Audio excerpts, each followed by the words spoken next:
Greetings, everybody. Welcome back to another episode of Nuts and Bolts. Hello, Natty. How are you today? I'm good. How are you, Straight? I am Um, very happy to be here. Our podcast is just awesome.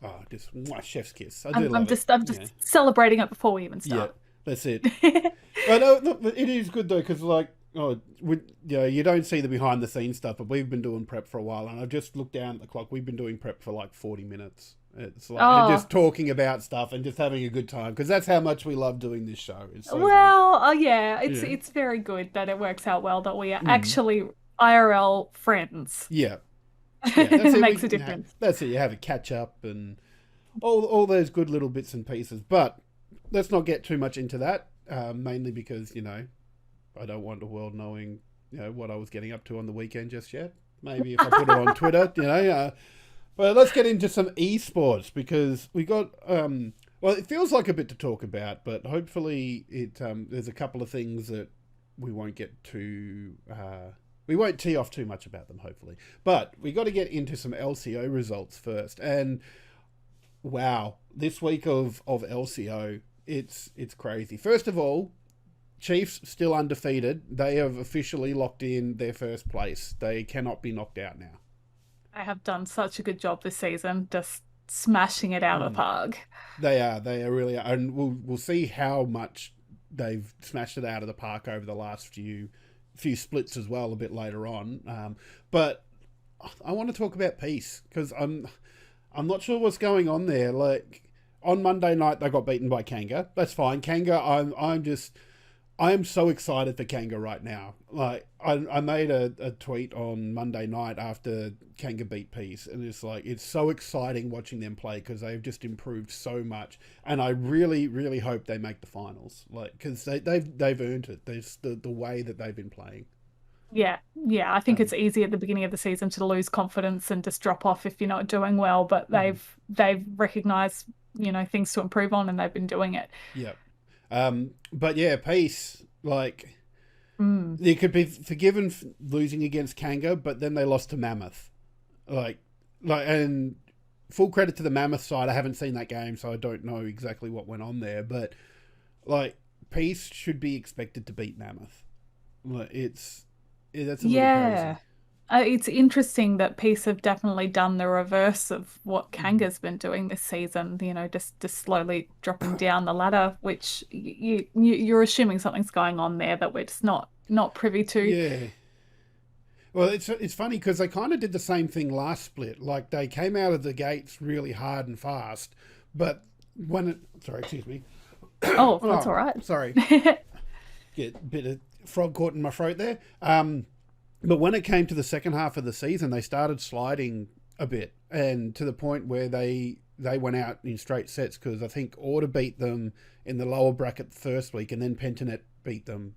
No, sorry, Pentanet beat them first because it was upper bracket. Pentanet and Peace faced off, and then Order beat them in the lower bracket. So they just went straight out after getting the double chance. So Oh, yeah, you have such a good memory for these things. I'm yeah no like I said I always been a big sports fan, and it translates really well to esports. Yeah. So I do like that. That's the stats and numbers and things like that as well. So it's worrying signs for Peace. For Pentanet though, this week was a bit better for them. So they got the win over Mammoth on Monday night. Then also got the win over Order. So that was probably obviously the more impressive win because once again, like Peace, you would expect PGG to triumph over Mammoth, but the Order game in particular, I might have to go back and watch that as well because like just to see how it went, whether it was like PGG in control all the way or if it was a bit of an arm wrestle. But either way, they come out with the win, and it means for the standings, Chiefs first. But now we're back to three teams in second: Direwolves, PGG, and Order, all on 10 wins, 7 losses. Like They it's just like making this difficult, don't they? They oh, can't keep separated. they really do. Like I just yeah, like I know they calculate ranks based on head to head, and like when there's two teams, it's easy. Like, Mm. but the three teams, I have no idea how they do that. and Yeah, I'm what sure we'll calculations? find out, won't we, this Yeah, week, hopefully? that's it. But also want to point out that Kanga's now equal with Peace on wins, so they're sitting equal fifth right now. And fits the cutoffs. So Hmm. yeah, again, another interesting result to be keeping our eyes on to see who's going to make it Yep. through. Cannot wait to see it. And Are you? unfortunately, Oh, still sorry. poor Gravitas down the bottom with no wins just yet. Would really Yeah. like to see them get a win before the end of the season. But yeah, it's unfortunate for them. But just know, Gravitas, if you're listening, there are teams that are on a worse losing streak right now because there is a team in the LJL, which is the Japan League, who is currently on 35 straight losses. So sad. I know, like it's and the way that's done as well because like reading about it, they won in a first week of playoffs, lost in the second week, and they haven't won a game since. And this was 2021. So yeah, like split one last year, and yeah, it's a little sad to see. But I do like Yeah. I still like an underdog. Like I yeah, do too. And yeah. when we found this story this week, I heard my dad chanting in my head because quite often the netball teams I played for in high school we didn't do so well. We were Hmm. normally lower on the ladders, and if we beat anyone, my dad would say, "There's somebody worse than us." Yeah. I just heard his chant No. in my head when I read this story. Yeah. It's okay, Gravitas. There's somebody worse Yeah. than you. Yeah.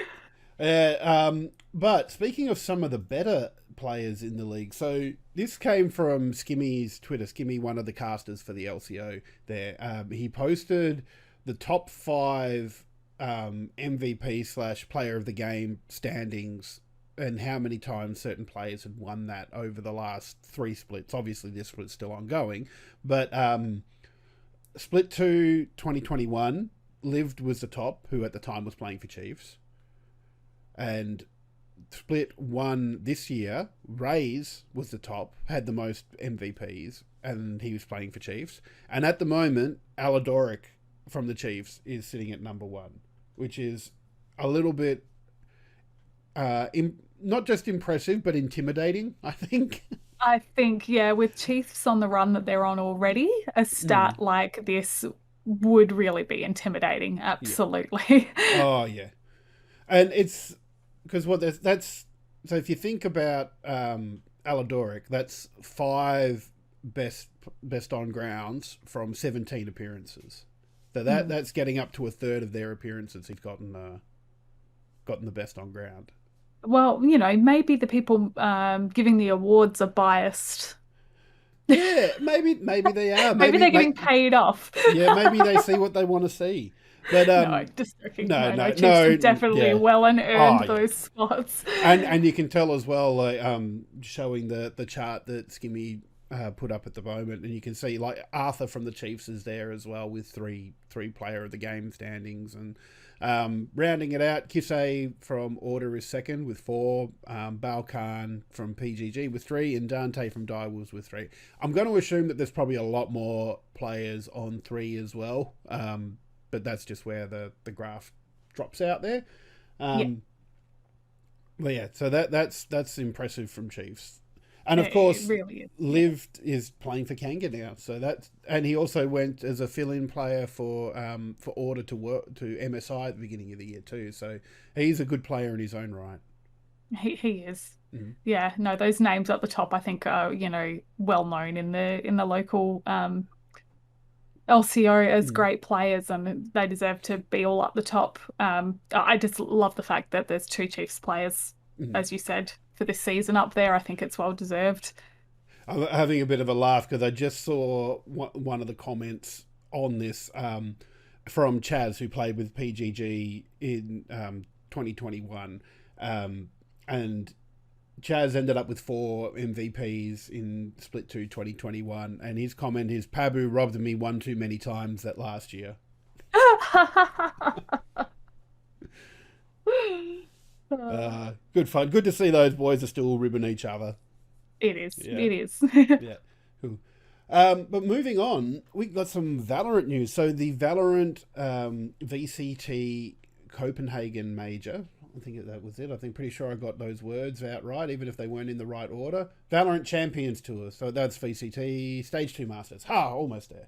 Yeah, close. Um, Close enough. So that played out. I think last week when we were talking about it, we knew that Paper Rex and Optic Gaming were playing off for a spot in the grand final, um, with the loser of that playing. Actually, no, because it was Phoenix and Fun Plus Phoenix and Fnatic. Sorry, I'm tripping over my words a little bit here. In the lower bracket as well. So Mm. um, Fun Plus Phoenix actually got revenge against Fnatic going through to the lower bracket final because Fnatic were the team that pushed Fun Plus Phoenix into the lower bracket. So then they got to face off against Optic Gaming because Paper X beat them. Paper X is our APAC team that we were rooting for here. And in the end, Fun Plus Phoenix beat Optic Gaming to join Paper X in that grand final, and they won. They went 3-2 against Paper X to bring home the chicken dinner there, which is Yeah, I'm. it's an impressive run considering they've come through all the way through the lower bracket. Yep, and especially to get that revenge there, it Mm. makes it a really wonderful story for them. A little bit sad for Paper X, obviously, our Mm. APAC team that was still in the running. A bit sad to see them not make it through. Second's But nothing to next time, sneeze at, though. yeah, second's good. Yeah. Second's good. How much prize money did these guys take away? So the winning team got $200,000 US, and second team got $120,000 plus Not um, bad. 1,000 points to FPX for the win. So I'm assuming that goes towards their qualification for the um, next VCT event. And PaperX got 750. So that's quite impressive to see that happen. And PaperX, like, they lost, but they went down 3-2. So they still took it to FPX. So Yeah, went that's down fighting. Yeah. yeah, that's really good to see. And I do like that bit of the revenge motif where it was Fnatic who put FPX down into the lower bracket 2-0, and then they come back and beat them 2-1, which I think those lead up games are best of three anyway, and it's just the grand final, and they it's the best of five. Yeah. Yeah. Although it does look like the lower bracket final was best of five as well, because that Oh, yeah. interesting. But anyway, so that's your VCT Copenhagen champions FPX there. Congratulations, lads, and congratulations to Paper X as well for going so deep into the finals there. Hmm. It was interesting. I was reading a bit of an article about the viewership of Valorant, and it does seem to be in a bit of a decline, like, well, quite a severe decline. So keep in mind that Valorant is still a new esport. So we're talking 2020, in the middle of the pandemic, this game got released. But the Valorant Champions 2021, which was like the first big event, had a peak viewership of over a million, so 1.089 million people. The next one, the VCT Stage 2 Masters in Reykjavik 2021, had peak viewership of 1.085, so still pretty similar numbers. Uh, since then, it's gone down a little bit. So the Stage 1 Masters 2022 had over a million, but then Stage 3 Masters in Berlin 2021 had, and I've just realised that this is not in date order, so I've gotten all my stuff out of whack. It's in, so like, I was just looking at that. Like they've yeah, got that 2022, they've just got it in yeah, peak viewership order yeah, rather that's than. it. Yeah. So the Stage 1 Masters earlier this year had over a million people watching. The Stage 3 Masters last year dipped to 811,000, and this most recently one in Copenhagen has gone to 786,000 with average viewership of 317,000. Yeah, I mean it's typical, and something that we were talking about at the beginning of this event was that the viewership numbers are looking really good. Mm. I think Riot put out a press release talking about how amazing it was, and Dotty Spots covered it in a few other places. At the beginning of a tournament, you're always going to have more teams involved, more games happening, more watch time, so more viewers. Um, but this is measuring purely the peak viewership, and you can certainly see that, that's a 30% drop Mm, compared to some of the tournaments that were happening last year. So it is interesting, and I'm wondering what is happening in the environment around Valorant that is making this drop happen? Is it, they've scheduled the event on mm, other majors at the same time as major other sporting events, or um, we'll talk a little bit later about a few other things happening with the mm, Valorant scene. Maybe they're impacting viewership numbers a little bit mm. as well. It could also be maybe the game's stagnating. Maybe they haven't released new. Are they agents in Valorant? I can't remember this. I Oh know. no, I can't remember the proper Yeah. terminology either. But like, I don't know, has Rainbow Six introduced new operatives, and so there's been a bit of a change. Like, I Yeah, know it's a keeping the meta fresh is yeah. definitely an important thing to keep interest.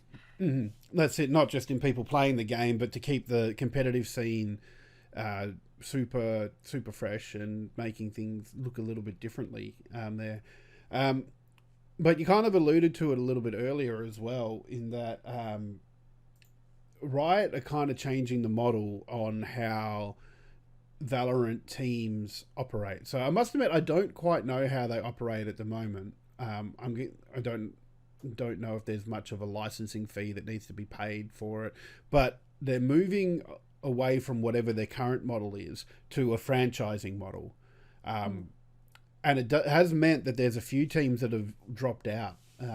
One of the latest ones there, Dark Zero, has decided to exit Valorant just because I don't think that they can really match the money that's going to be needed to have a Valorant team anymore. Yeah, I was reading through this article, and it's kind of disappointing that we're falling to it's not merit of whether you're involved or not, it's whether your team has enough money to buy a franchise Mm, slot. And we've seen not just Riot, but also Blizzard having quite high franchise buy-ins. mm. Some of the numbers coming out through Overwatch League, I was just absolutely astounded by. So it is interesting, and again disappointing. We've got less of the best players playing when they're potentially excluding them due to financial reasons. Yeah, that's and I.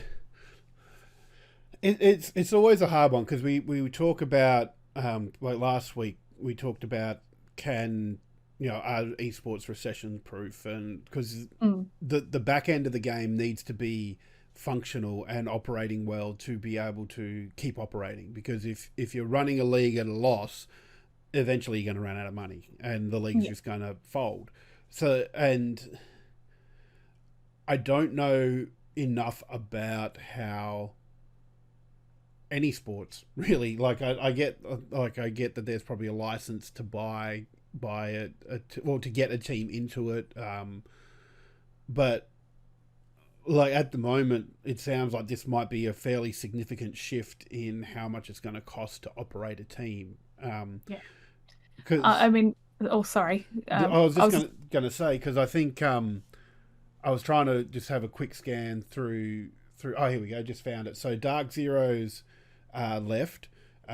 NYFU, Saw, and Luminosity have all also left Valorant as well. So mm. that's four teams that you've lost to this move to this what they're calling a partnership model for Yeah. 2023. I think as well, considering what we were just talking about off the back of declining viewership numbers, a lot of these teams make money off of sponsorships and partnerships outside of the game, so they can, plaster sponsors on their jerseys, and part of that is you'll get a million eyeballs on your logo at the next Valorant Mm. event, and if Riot can't guarantee those higher numbers as well, and then expect them to pay more with whatever system they're implementing, it can't work that way for the teams Yeah, either. the teams get the double whammy of, oh, we're having to pay more and we're getting less from sponsorship.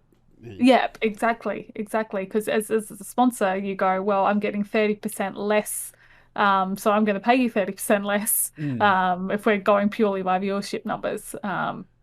yeah. Yeah, it's tricky. It's tricky, and I hope that Valorant can work out, Riot can work out something that will work with these teams. But at the Mm, moment, it doesn't seem to be falling into place for them. yeah. I do wonder a bit about the viewership numbers because to me, like, what was there, 6 events? One, no, five events that they've had, and Valorant did explode onto the scene. There was a lot of interest in it. So, like, you, as the new hotness, new kid on the block, you're going to have good viewership, and part of me wonders if maybe it's not a drop in viewership, but a normalization of viewership. Oh yeah, so the hype train's dying Yeah. down, and they're settling in now to their regular groove. Yeah, potentially, Mm, all the people that maybe jumped across from CS:GO are going back to CS:GO. mm, Well, not all of them, but some of them. Or potentially moving into other esports as well. mm. We're certainly not at a place in time where there's not lots of other options to choose from. That's right. So interesting times in Valorant, and like 5 data points isn't exactly enough to kind of start spotting trends. Like you can say, oh, this is happening, but I don't know if it's enough to start panicking about just yet for Riot. I think that like, and if it continues that way for another couple of years and like it steadies out at those numbers, you probably go, okay, this is where we're at. But yeah, if it Yeah. keeps declining, then alarm bells start ringing. I've only just had the thought as well, like a lot more people are back to work this year. There's that as well, yeah. Yeah. Mm. And So, I guess even little things like I don't know how it is in the rest of the world, but like here in Australia, like there's quite mixed working from home stuff, and if you're working from home, it's a lot easier to have something like that on in the background and mm, have that while you're doing your work. Whereas if you're at work, one, like my workplace box Twitch, so I can't watch Twitch from yeah. work. And Not that you would have tried because no, you're very no, busy. that's And right. I definitely have not tried and found out that Netflix is blocked, but Disney Plus isn't. Yeah, but uh, but yeah, like, and it could possibly be something like that as well. People being called back into the office, so they haven't got it on in the background. mm, It's so, yeah. There's all sorts of things that it could be, and with the state of flux that the world is in, there's probably just too many variables there. So, like I said, I don't think it's not panic time. It's just no. run a couple more events and see where your viewership sits. And the other thing we'll quickly touch back on is a shroud, that Oh we yeah, spoke about last week. mm. There are still some teams that are still heavily invested, still making big moves. Oh yeah. And so potential is just still there. It's yeah, I completely agree. Not a lost cause just yet. Yeah, oh yeah, and it's still making money, and with Riot are investing in it. They're changing they might be changing the way that teams get into the league, but to me that just sort of seems more like a normalizing move as well. Like they've probably made entry a bit easier to get teams playing the game and to get more interest into the game. And now that it's been going for a couple of years and it's more established, now they move to doing it other ways. Yeah, Yeah. yeah. Um, but yeah, more Valorant. We've got a lot of Valorant stuff to talk about We this do. week. Yeah, We should call it not nuts and bolts this week. yeah, Valorant cast. that's it. Yeah. So a couple of weeks ago, we spoke about teabagging in esports. So for those of you that don't know, the act of teabagging in video games in general come from probably, I think Halo is one of the first times I encountered it. And Yeah. so like, Halo was the first one for me as well. yeah, and it's basically you kill somebody and you go up and you crouch up and down on their corpse just to say, haha, I beat you. It's like a bit of a celebratory rubbing it in their face that you were better Yeah. than they were. So a couple of weeks ago, it happened in a I've forgotten now. Why am I lost? I've lost words. It happened That's in a okay. professional match. We'll go with that. Yes. And how you put your feelings on teabagging aside, in a professional setting, it's not something that I would probably really encourage. Yeah. It's I mean, at worst, it's showboating, right? yeah, I yeah, mean, sorry, at best, it's showboating. At worst, it's could be taken in other ways. yeah. Yeah. It could be quite antagonistic in something like Yeah. that. But in terms of your everyday gameplay, teabagging has been around since day dot, and I know that's not a defense for some things, but it is literally crouching on somebody. It's been given a not so nice name, Mm. but like, oh God, I'm going to quote Shakespeare here: "Would a rose by any other name still smell as sweet?" So Yeah. like it's Yeah. what's in a name, type thing, and Yeah. it kind of blew up with someone in particular, say comparing it to sexual assault. And there was some stuff that came out of that. It happened in a Discord for a group called Valorant. It spilled out onto Twitter, and as part of that, 2 players have been banned for vulgar comments and harassment towards the person that made the initial analogy.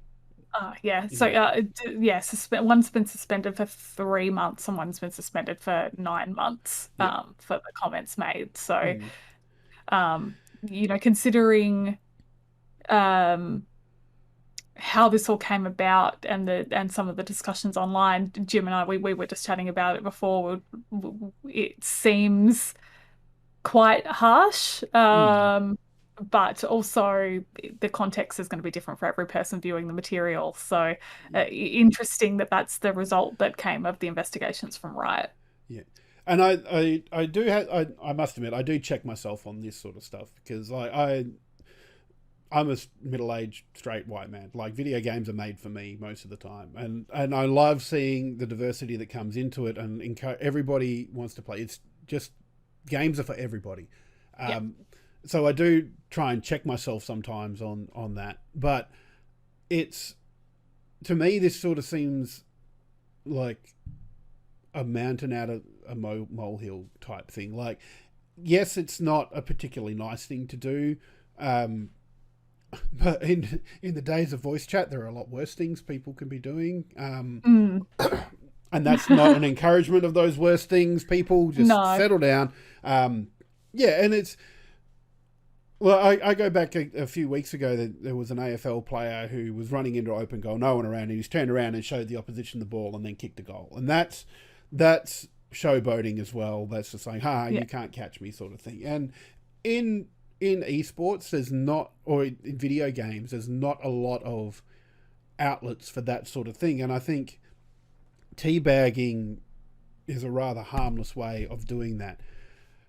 That said, the name could possibly be a little bit antagonistic for some people because it does Yeah. have some assault connotations. Yeah, yeah, it does. I found it really interesting when we were talking about this last week that some people who hadn't encountered before thought it was twerking. Yeah, yeah, that's And it. it's back to that, if how you see it does have a great impact on how you feel about Mm, it. And for a lot of people, it's, oh yeah, it's just pixels on a screen. mm, It's not real, so it doesn't yeah, have the same impact. And what one of the the suspended players was really concerned about was that it minimizes instances of real mm, life sexual assault. yeah. Uh, Trivializes it. Like when you look at this something like this and go, oh no, you can't do this anymore, and 90% of the gaming world I think went, oh well, I've teabagged someone in a game. Like it does kind of bring down the conversation about it because this is what people remember, and the people that are I'm trying to find the right word, that may be doing these things and trying to get away with it will go, ha ha ha ha, look, they think this is assault. And I think that there is a conversation to be had there about why this, like, you don't want to minimize or belittle what people have gone through, but in this case I think this particular instance, it's nothing. Like, it's teabagging. And if I'm being honest, I don't like it.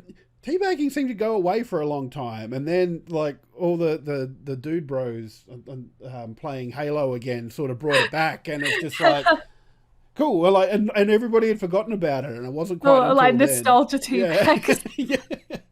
But yeah, it's an interesting thing, and like the one of the players that was involved in this Dawn Park game handle also Dawn, so that makes things nice and easy. Put a twit longer out and with a bit of an explanation about what the investigation process was like for her, and she linked a heap of tweets that she made that Riot used as proof against her that she had done the wrong thing. And look, and if I'm being honest, out of the half a dozen or so tweets that were there was only one that I sort of went, oh, maybe that's not so good. But you don't get context because the tweet that they were replying to has been deleted. Yeah, yeah, absolutely. Mm. And I completely agreed with you when I went through those tweets. You know, I kind of quietly had a chuckle at one of them. Mm. It's was mostly not direct language. You know, this talking about her being bad for, you know, vulgar Mm. language. And this was really the only tweet where I thought, oh, yeah, this might be where the line is, because it's quite, you know, directed at a person, Mm. rather than, you know, general discussion of the topic, But a three as month well. ban? Yeah, I mean, something that we'll go on to is, you know, in comparison to other people Mm. that have been suspended in Valorant esports after investigations for particular things. I mean, at the end of the day, a 3 month ban isn't the biggest deal in the world. The 9 month ban, it that feels significant. Like that is a whole year Yeah. essentially, but you know, a lot of esports don't run over the Christmas period. So if you're getting banned now, you're losing the whole rest of this year. Yeah. Um, Yeah. yeah, Yeah, it seems a little bit of overkill, especially considering, like you alluded to before, there was a player called Sinatra with two A's on the end. Um, there was he copped a 6 month ban because there were allegations around him um, assaulting his partner at the time, and a whole heap of nasty stuff that I won't get too much into here. But he ended up being charged with what was the exact one? It was a 6 month ban for not cooperating with Riot's investigation.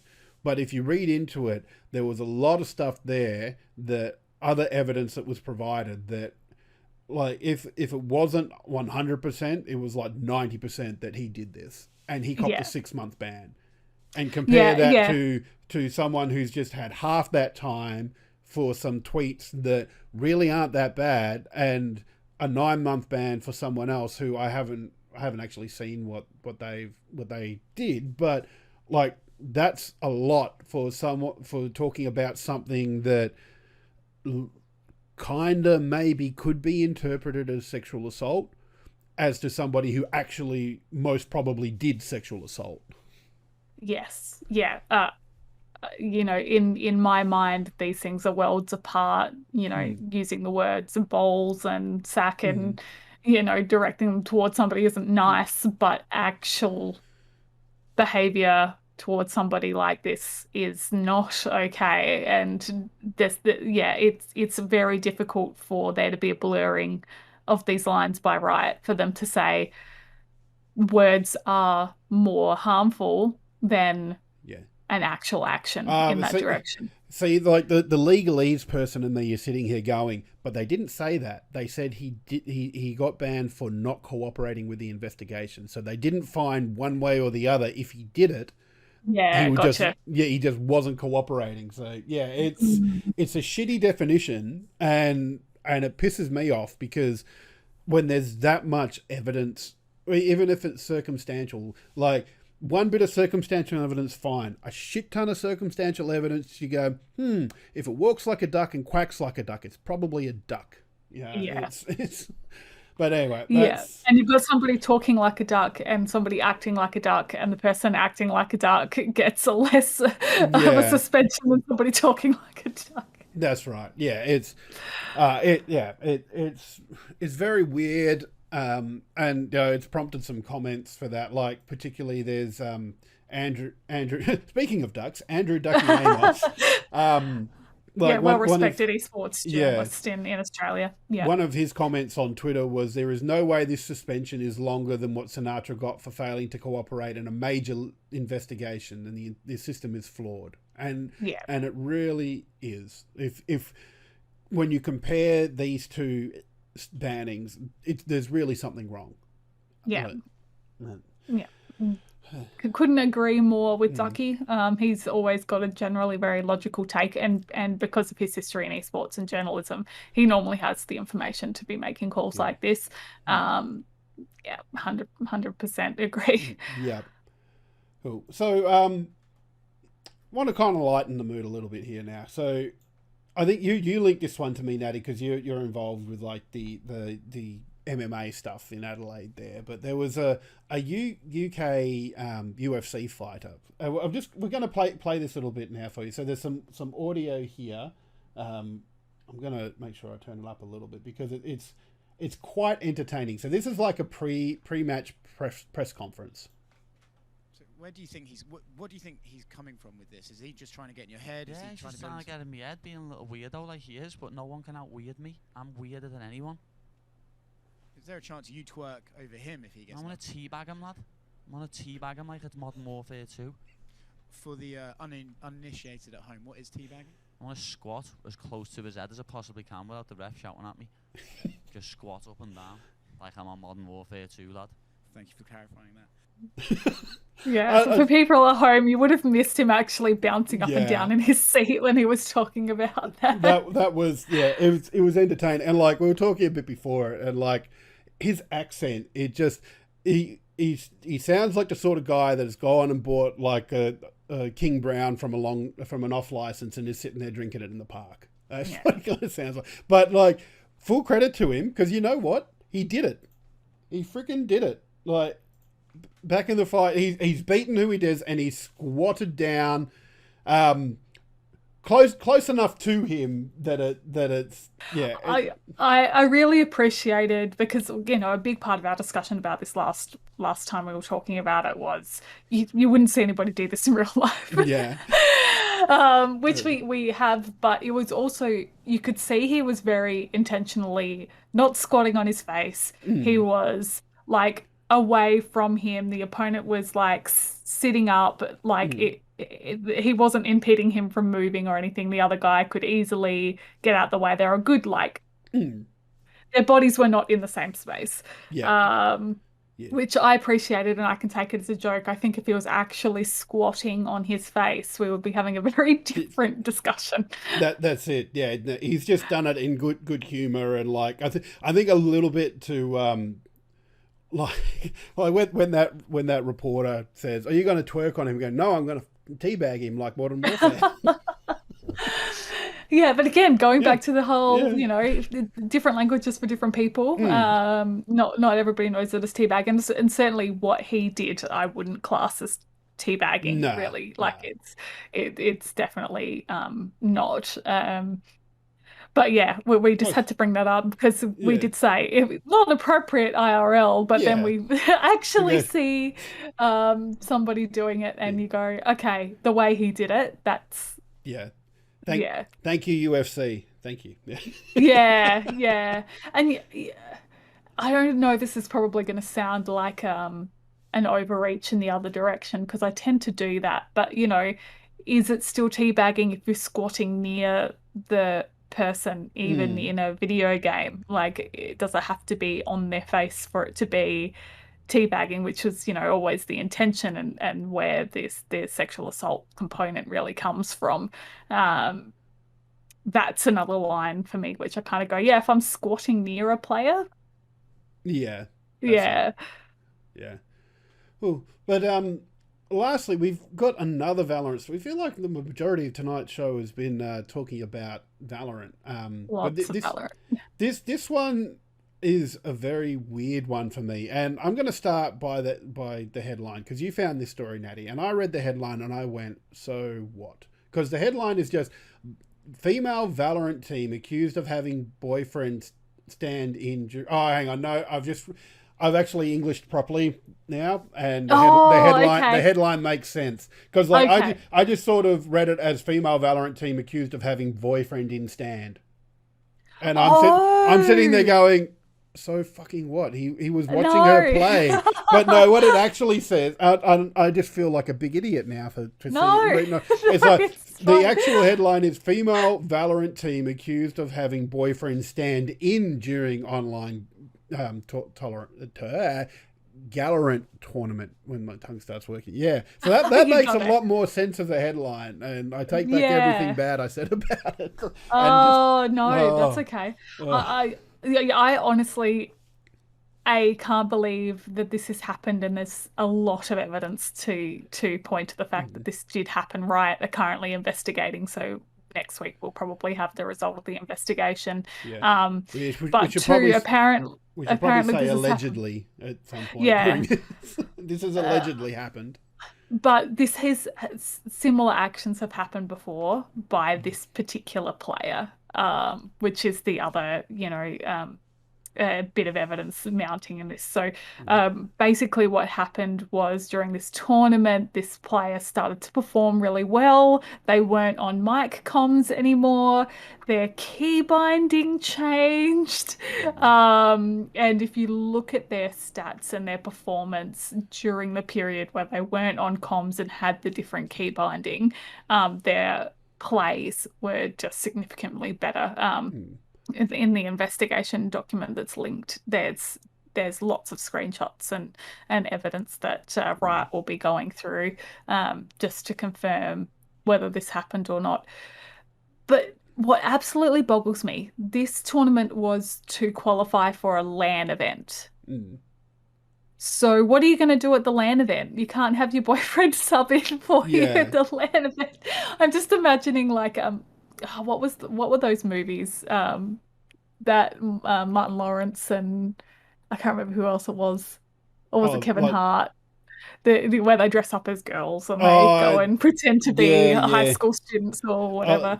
It's like, because like I'm looking at this going, because my initial thoughts was this was a LAN event. I'm going, like the IT guy in me is marveling at the electronic trickery that would have had to taken place for this to happen at a LAN event. But if it was just an online tournament, just an online tournament, that's much easier to be able to pull off. But yeah, it's just like a subpar player suddenly pulling out a 1v4 clutch. Like, it's just like, something's happened here. They've suddenly gotten better. Maybe they've just been working really hard. Yeah. And we're certainly not discounting that you can have those, like, miracle plays. I mean, I used to have games of COD where I did really well. But usually it's a once-off and not... It's like, oh, look, suddenly I'm performing better across the board. Exactly.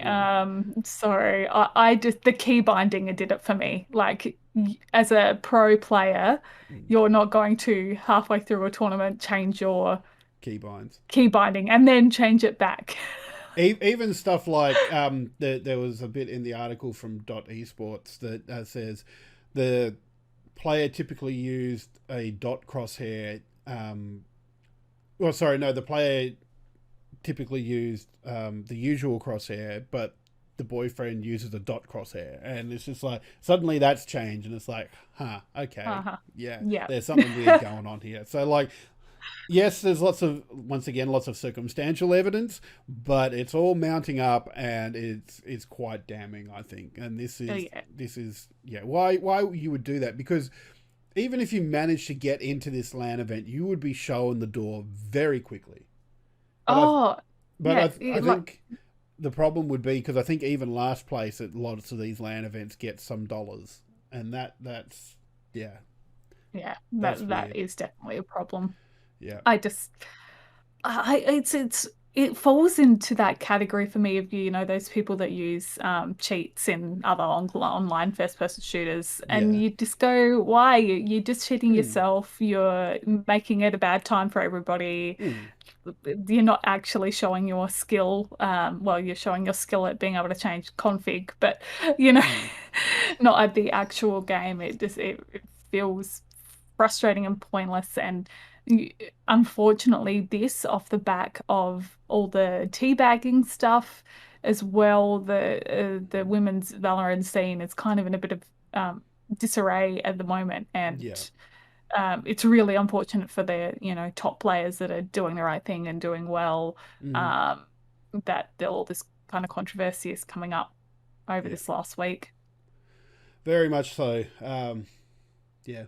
Well, that's all the stuff we got to talk about today. So, very excited to see the last 2 weeks of the LCO. Only 4 rounds left to go. We'll see how those settle down and how the standings are at the end. Fingers crossed that Kanga make it. I'm a PGG fan, but at this point, I don't even care if Kanga knocks out PGG. I just want to see Kanga in there. Oh, you're a traitor. You're a traitor. No, I would still like PGG to beat there, but at the moment, if it came down to PGG or Kanga, I would go Kanga just because I love the story there. I love how good they've, and I keep going back to there was an interview on the LCO last year sometime when Kanga weren't doing so crash hot, and like the coach was saying, look, we know where we're at, we know what our team is like, we are building towards something, and it's so good that Kanga as an organisation has stuck with these players and with these, maybe made a couple of changes here and there, but like the coaching staff and everything around it,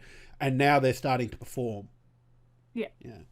They're getting the results that they've worked hard for, which is awesome. Yeah, which is great because I love the LCO, but it's very much a case of these are the teams that you expect to make finals, and these are the key teams that are probably not going to make finals. Like it's quite obvious after the first round that was going to happen, and throwing a spanner in the works for this, like, it just makes the league more exciting. Yeah, it really does. It really does. I appreciated we had the big bunch of teams in the middle, and that kind of broke apart now, and now we're seeing that closing again for the playoffs. So exciting times for the LCO. Definitely. Cool. But yeah, thanks again, Natty. Always a pleasure having a chat. Wonderful chatting to you as always, Straight. And we'll see everybody next week.